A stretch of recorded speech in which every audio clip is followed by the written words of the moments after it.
안녕하세요. 전남대학교 수의외과 16학번 박성일입니다. 제가 오늘 소개할 견해 종류는 차우차우입니다. 살펴보실 목차를 보시면 첫 번째로 차우차우의 신체적 특징, 두 번째로 용도 그리고 성격, 마지막으로 유전적으로 잘 걸리는 질병에 대해서 살펴보도록 하겠습니다. 첫 번째로 차우차우의 신체적 특징입니다. 체고는 45에서 55cm 정도이고 체중은 20에서 30kg 정도 된다고 합니다. 겉모습만 보았을 땐 대형견이라고 쉽게 오해하지만 중형견이라고 합니다. 사람들이 차우차우를 처음 봤을 때 가장 많이 하는 말이 사자 혹은 곰 또는 둘 다 섞인 것 같다라고 합니다. 강한 근육질과 두터운 뼈대를 가지고 있습니다. 다리가 거의 일직선인 것과 몸이나 다리에 비해 발이 작은 것 때문에 걸음걸이가 우스꽝스럽다고 합니다. 사자 같은 장식털을 가지고 있고 털이 많이 빠진다고 합니다. 색상은 주로 붉은색, 미색, 황갈색, 검은색, 청색을 띈다고 합니다. 피모가 두껍고 혀와 입 주변은 보라색을 띠며 독특한 표정을 가지고 있습니다.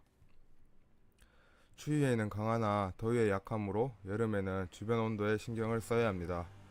시력이 좋지 않으므로 주위의 변화에 민감하기 때문에 차우차우를 되도록 놀라게 하지 않는 게 좋다고 합니다.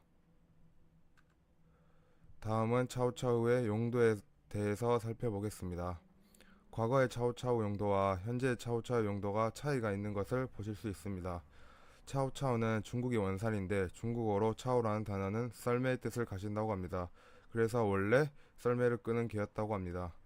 또한 마음 아픈 이야기지만 귀족 대우를 만큼 귀중한 개였지만 당나라가 쇠락하면서 한때는 식용견으로도 사육된 적이 있다고 합니다.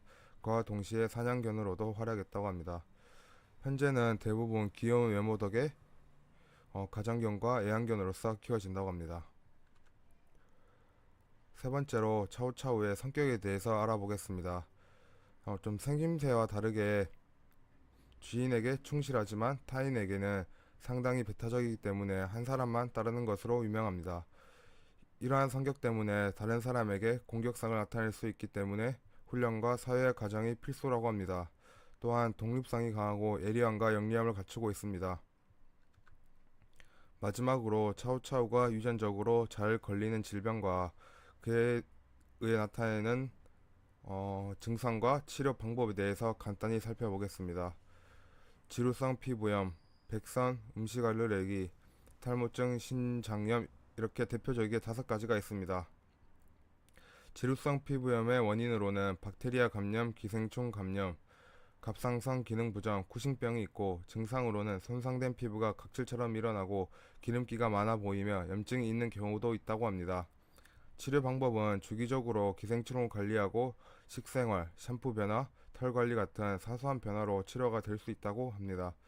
두 번째로 백선은 진균과 피부 사상균 같은 곰팡이가 그 원인이며 애견이 몸을 긁고 원형 탈모가 나타나며 감염된 부위의 모서리 부분이 부어오르고 비늘처럼 된다고 합니다. 세 번째로 탈모증, 스트레스, 벼룩, 피부염에 의해 발생하고 국소 부위에 털이 많이 빠지거나 상당히 넓은 부위에 털이 많이 빠진다고 합니다. 치료 방법은 원인에 따라 다르므로 원인을 찾는 것이 가장 중요하다고 합니다.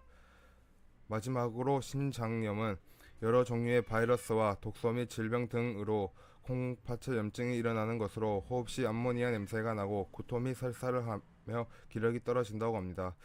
약으로 염분을 보충시키며 안정시키는 것이 치료 방법 중에 하나입니다.